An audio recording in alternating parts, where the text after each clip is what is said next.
Hey guys, this is OddOneGaming and today's video is sponsored by Dragonheir Selling Gods. Dragonheir is an amazing high fantasy RPG game that I've been in love with for quite a while, and I've been playing this game for almost a year now, and I'm fortunate enough to be sponsored by them today, even though I'm already covering the game. So if you want to start playing Dragonheir today, or if you want to support my channel, there's going to be a link in the description and in the pinned comment of this video that you can click and you can download Dragonheir today. The game's available on iOS devices, it's on Android devices, it's even on Mac, and it's obviously available on PC, it's on the Epic Games Store, it's on Steam, it's basically everywhere. So this season, we're getting close to season 3. I'm not like, by the time this video is out, might be the next day, might be season 3, and there's some amazing thing that's there's gonna come for the game. The slogan of this season is Dive Deep, Battle Peak.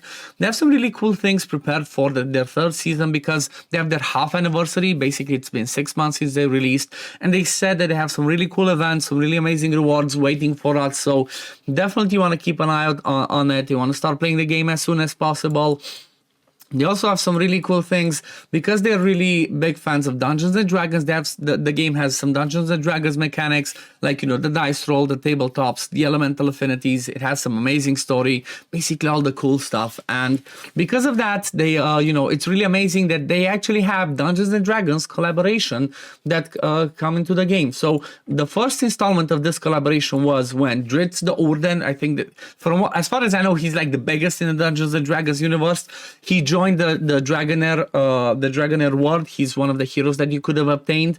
Then the second one that joined was Elminster Omar, which I cannot show you unfortunately right now, but he was the second installment of that collaboration. And in the next 3 months, we're gonna have another one of those collaboration joining the Dragonheir universe. So make sure you start playing the game today so you can, you know, so you can catch the third one at least. But there's a lot of cool stuff that's going to happen in Season 3. Again, we have a lot of new heroes. I'm just trying to make sure like I'm not missing anything. Lots of new heroes. There's going to be new bosses. Obviously, there's going to be new boss mechanics, new equipment, new artifacts. A lot of cool stuff happening. But for today's video, what I want to talk about is the elemental pairing, and check out the new heroes from the last one. Like you might have seen my last 2 videos. If not, make sure you go check that one out. I already released a video talking about the Fire and Radiance new heroes. Then I released the one talking about the Lightning and Necrosis, and now today we're gonna look at Ice and Poison. Okay, so definitely want to check the other one so you know what to expect, what's happening, and all that, because well, these are the pairings this season, and that should give you an idea of like, okay, what am I gonna build for the new season?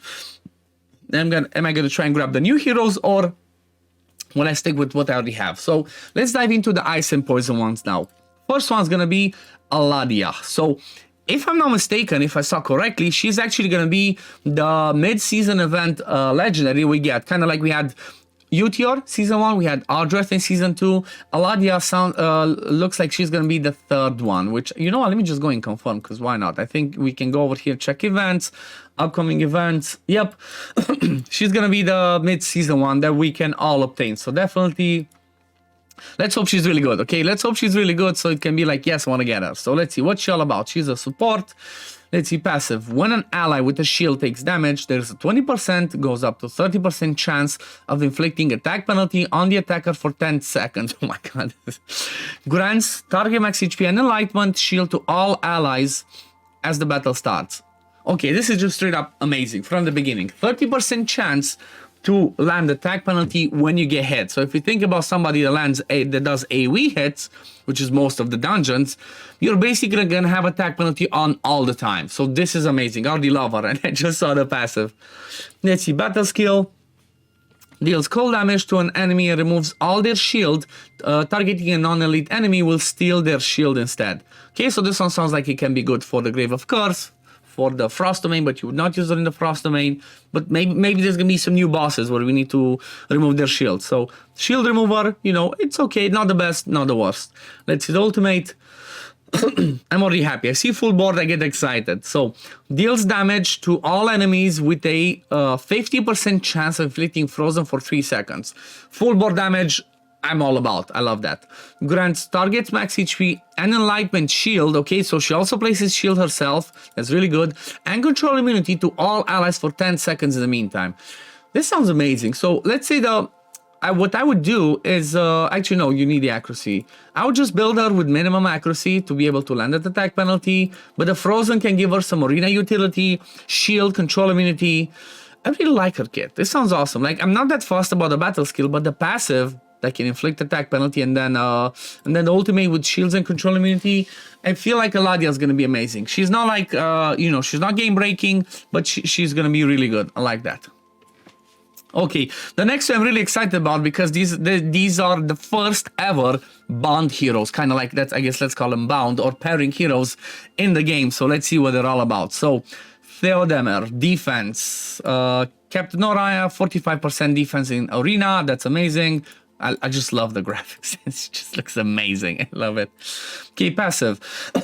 The Shiro cannot obtain a shield. That's a bummer. That's a bummer, but maybe there's something else about it.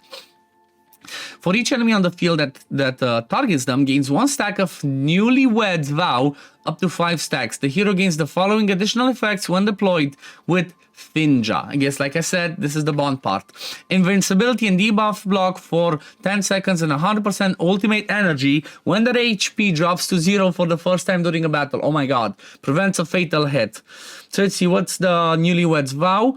Decreases the damage taken by 5%, increases the healing received by 10%. So stacks 5 times, 25% damage reduction, 50% healing received. He sounds like he's going to be an amazing tank. Just straight up from the beginning. No shields, but more healing, tanky. That's going to be cool. Okay, let's see the battle skill. Strikes enemy 3 times, dealing defense damage. Okay, I like to see this. When they are defense-based, I want to see defense-based damage, not attack-based. So this one's cool. Reducing their ultimate energy by 10%. If the target's ultimate energy is reduced to 0, the hero gains an additional 25% ultimate energy. Okay, that's awesome. Also, the third strike has a 100% chance of inflicting attack penalty for 5 seconds.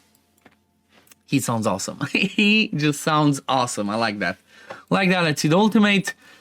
Okay, it looks like full board, gains defense up and damage reduction for 10 seconds, then deals damage to all enemies with a 100% chance of inflicting taunt on them for 5 seconds. That's cool. This is amazing. It's like full board damage, can inflict taunt, you get defense up, you get damage reduction.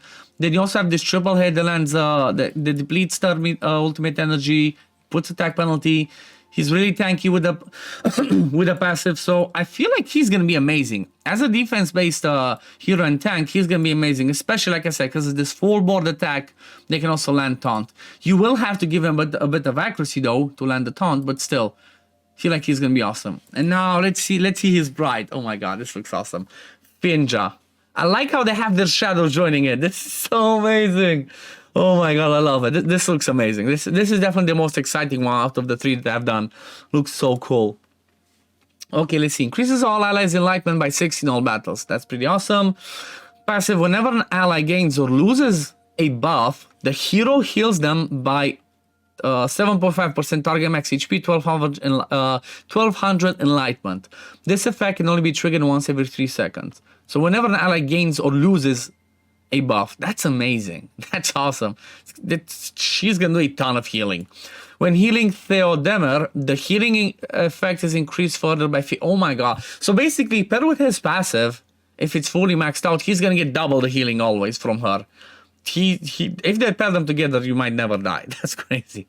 Okay, let's see the battle skill. Dispels all debuffs from the ally with the current lowest percentage of HP, heals them by 10% target max HP, 2000 enlightenment, and grants them recovery over time for 5 seconds. Okay, that's pretty good. Oh yeah, I'm really excited. Healer, finally another. I mean, finally, it's another healer for Frost, because the only one thing that we have is the Lesser Bray that does some healing. So I'm happy to see another healer. Let's see the ultimate again. Yep, healing. There we go. Heals all allies by 20% target max HP, 3000 enlightenment, and grants them resistance up for 10 seconds. Deals 600% cold damage to enemies within range. In the meantime, with a 100% chance of inflicting them with blind for 8 seconds, ignoring 50% of the resistance. So this last part of ignoring the resistance kind of makes it cool, because you don't need accuracy in her kit for anything else, just the blind. So this is going to be awesome. Full board healing. So this one's just full board healing, just the damage in the area with blind. She's going to be awesome. I think Finja is going to be one of those ones that I really hope I'm going to pull. She's going to be really amazing as an ice healer. That's cool. That's cool. Now let's go. Sacredea. Okay, she was the queen in season 1. She was the queen in season 1 of the Tenebria, the one that I think actually turned into a monster at the end. Okay, sorry, no spoilers if you're just starting to play the game. But let's see what this is all about. Corrosion. I've heard some stuff about corrosion, so let's check this one out. Okay, aura increases allies' attack by 45% dungeons. That's pretty strong. Inflicts 10% attack corrosion to all enemies every. I guess this means every 1 second. Just a little bit of a coding thing. Okay, that sounds interesting. The corroded portion of the HP will gradually drain over time. Okay. Battle skill deals 350% poison damage to enemies within range, centered around the enemy, and converts 50% of the damage to corrosion. Okay, so this one sounds like a lot of like damage over time. Sounds like it can be interesting. Ultimate deals 640% poison damage to enemies within range, increases corrosion inflicted on all enemies by 25% up to 1200% of the hero's attack. That sounds strong. Deals extra damage equal to 60% of the increased corrosion to all enemies afterwards.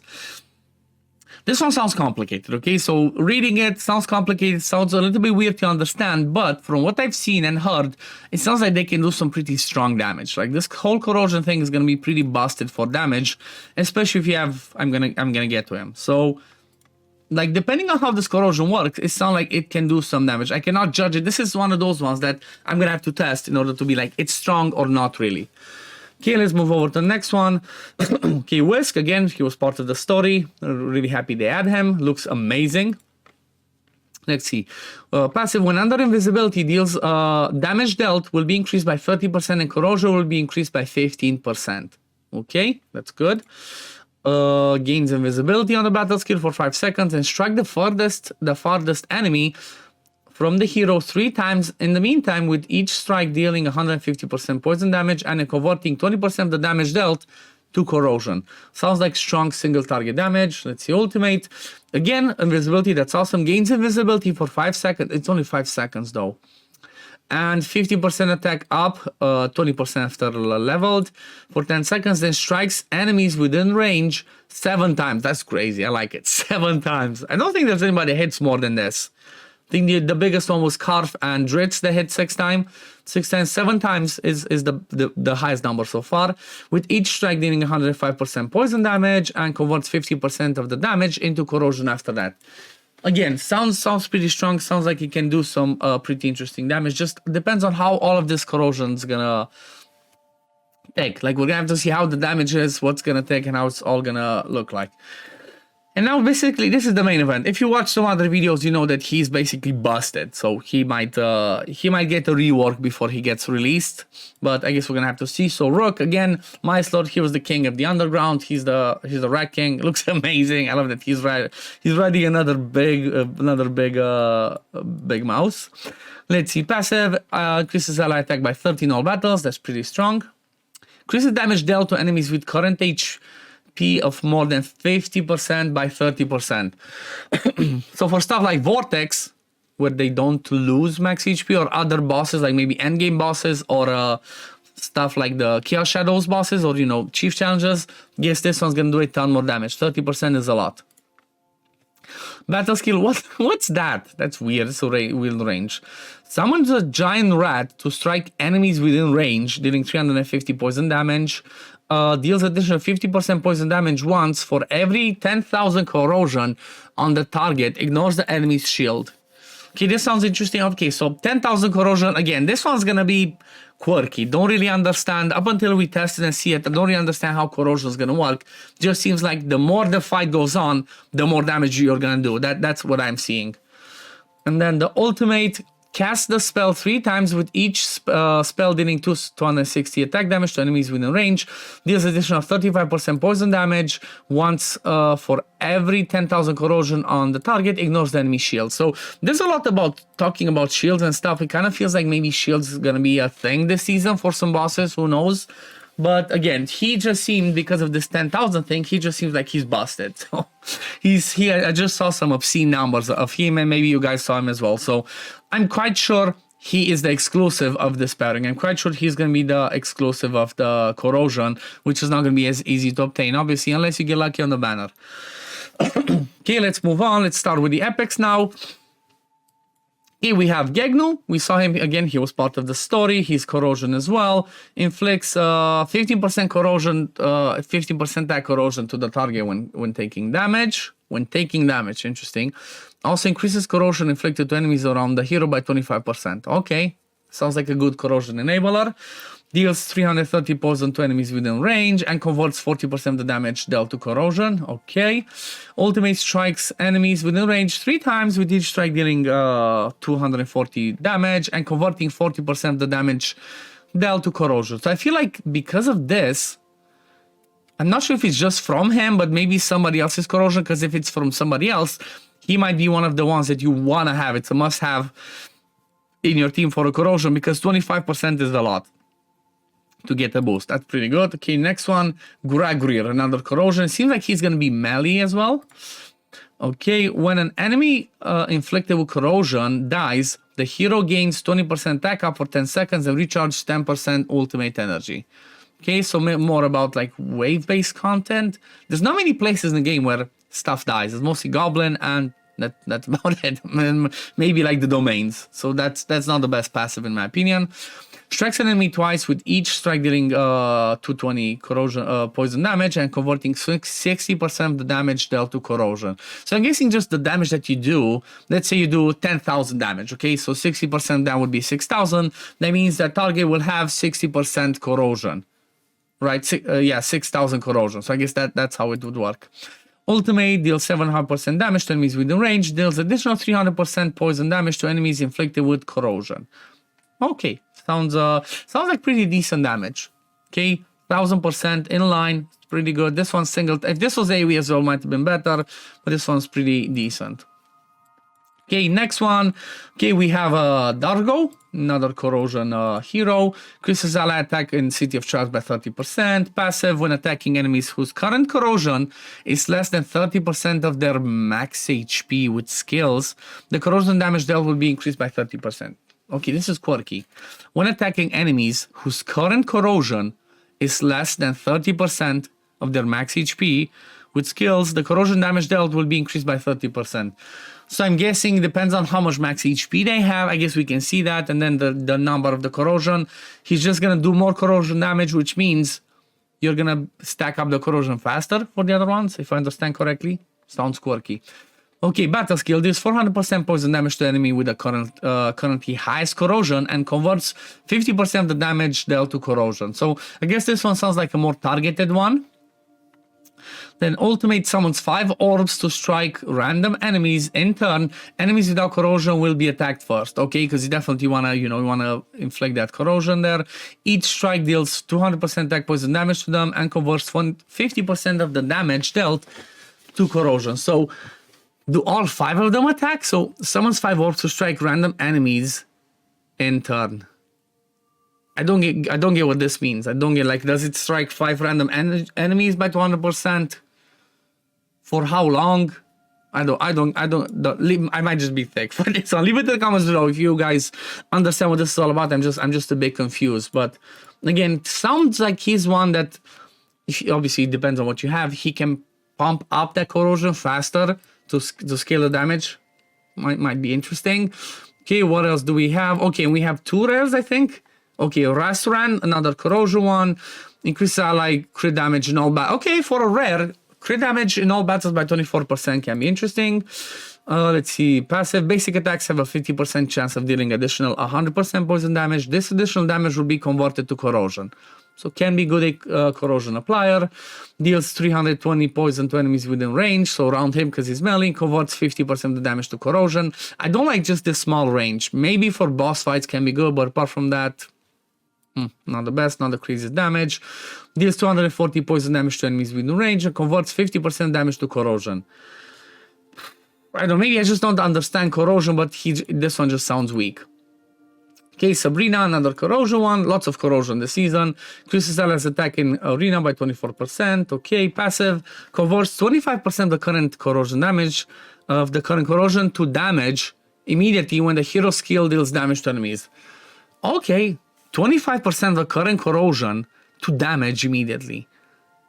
So as the fight goes on, the more corrosion there is out there, the more damage she's gonna do when she deals damage with skills. This sounds cool. She sounds like she could do damage. It's like the more it goes, the higher her damage will be. So she might be a must build one if I understand her correctly. Okay, let's see. But does this convert mean it's gonna take out 25% of the corrosions? It's gonna remove it? That's gonna be a good question and something worth testing. Okay, battle skill. Fires an orb that can bounce up to 4 times between enemies, dealing 160 poison damage each time and converting 50% of the damage dealt to corrosion. Okay, 4 hitter, good for AoE stuff. That's okay. Ultimate deals 700% damage to enemies within range and gains 15% attack up for 10 seconds. So just for herself, but then this one does not convert into corrosion damage. So she might be really good because of this passive. Like I said, I might have to test it, but she might be good just because of this passive, and she's gonna be worth testing out, I guess. What do you guys think? Leave it in the comments below. And I think he's a new common. I might be wrong, but I don't remember seeing Hector before. They're usually not that good. Attack up, attack speed up for 10 seconds, damage, and just damage. So yeah, nothing. I don't think he's new. Maybe I'm missing out, but I guess these are all the heroes that we have from Ice and Poison. There's definitely some quirky ones. I'm really excited about Finja and Theod. I'm curious which one of them is going to be, if any, exclusive ones. Maybe they're going to be one exclusive. You know what? Let's check. You can always check. Why did I not do this for the other videos? But I guess you can always go to artifacts and check exclusive. Okay, yep, so that one I was right.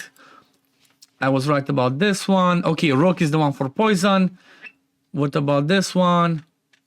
Okay, so I guess they're not exclusive. The only exclusives that were added, which I guess it makes sense, were the three damage types that have exclusive artifacts. So no other exclusive apart from those 3 damage types, and the one is the one for Rook. But we're gonna check the artifacts in another video, which might come out tomorrow or the day after. But I guess we're gonna leave it at this for today, guys. I hope you enjoyed it. Leave it in the comments below which one of the heroes that we just saw today are the ones that you're more excited about, because there was definitely some really cool ones. But yeah, thank you all for watching, guys. And as I mentioned at the beginning of this video, if you guys like what you saw and you want to start playing Dragonheir today, or if you just want to support this channel, there's gonna be a link in the description and the pinned comment of this video that you can click, and you can download the game today to start playing Dragonheir. It's gonna be the game's available on iOS devices, on Android devices. It's even available on Mac. It's obviously on PC. It's on Epic Game Store. It's on Steam. It's everywhere. So what are you waiting for? Dive deep, battle peak, join Dragonheir